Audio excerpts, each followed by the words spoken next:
President Tinubu calls for thorough investigation and safety measures in response to both incidents. Hi, welcome to What's Happening. These are the top 10 stories. At number 1, President Bola Tinubu has called for a thorough and comprehensive investigation into the recurring tragedies involving fatal boat incidents across Nigeria. The president emphasized that government agencies will be held accountable for any regulatory or safety lapses, urging for the enforcement of comprehensive safety measures in boating activities throughout the country. Tinubu directed various government agencies, including law enforcement, maritime safety, and transportation safety authorities, to collaborate in identifying the causes of these unfortunate and preventable disasters.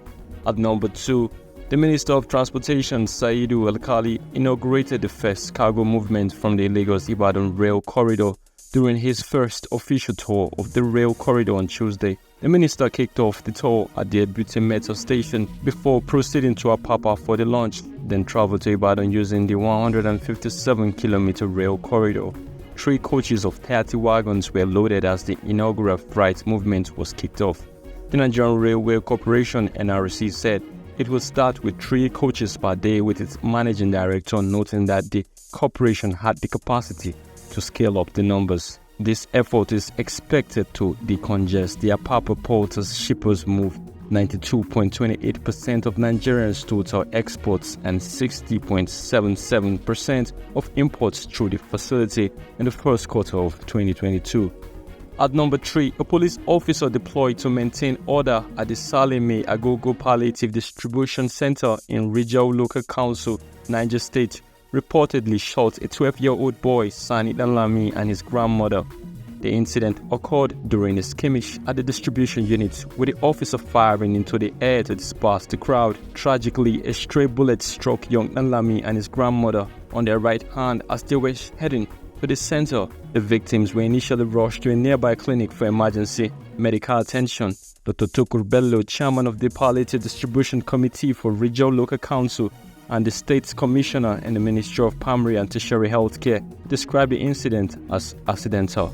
At number 4, embattled Professor Cyril Ndifon, former Dean of the Faculty of Law, University of Calabar, UNICAL, will be facing a panel set up by the institution to investigate various allegations bordering on official misconduct, sexual harassment, and abuse of office. This was disclosed by Barrister Gabriel Orok, Secretary of the investigative panel, Tuesday at the council chamber of the institution before its panel by 9 a.m.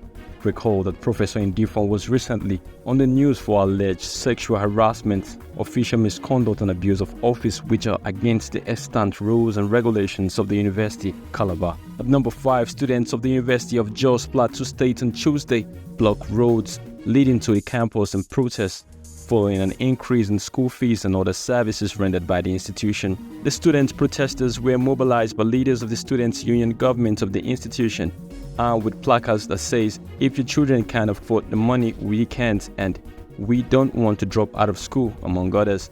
Their demand is an urgent reversal of the hike in school fees and other services rendered by the university. At number 6, the Acting Inspector General of Police, Kayode Egbetokun, has set up a committee to review the force's firearms licensing and regulations. This was made known in a statement Monday by the force spokesperson, Muyiwa Adejobi. Egbetokun mandated the committee to carry out the review in line with the Firearms Act and other extant laws. He also issued a warning to those in possession of arms and light weapons without authorization.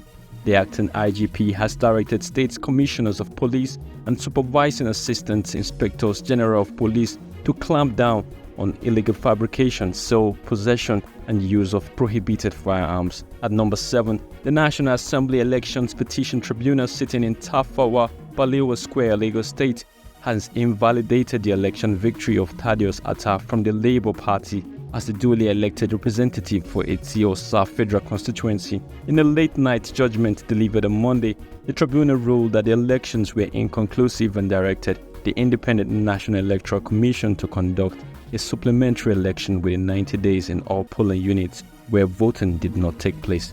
Nigerian singer and actor Bakole Wellington, popularly known as Banky W of the People's Democratic Party, who was declared the runner-up in the February 2023 election, and the All Progressive Congress candidate Ibrahim Babajide Obanikoro had both filed petitions challenging the election results. At number 8, a Nigerian man, John Obot, is seeking to break the Guinness World Record for the longest marathon reading aloud from Apapa-Ibadan State, South Nigeria.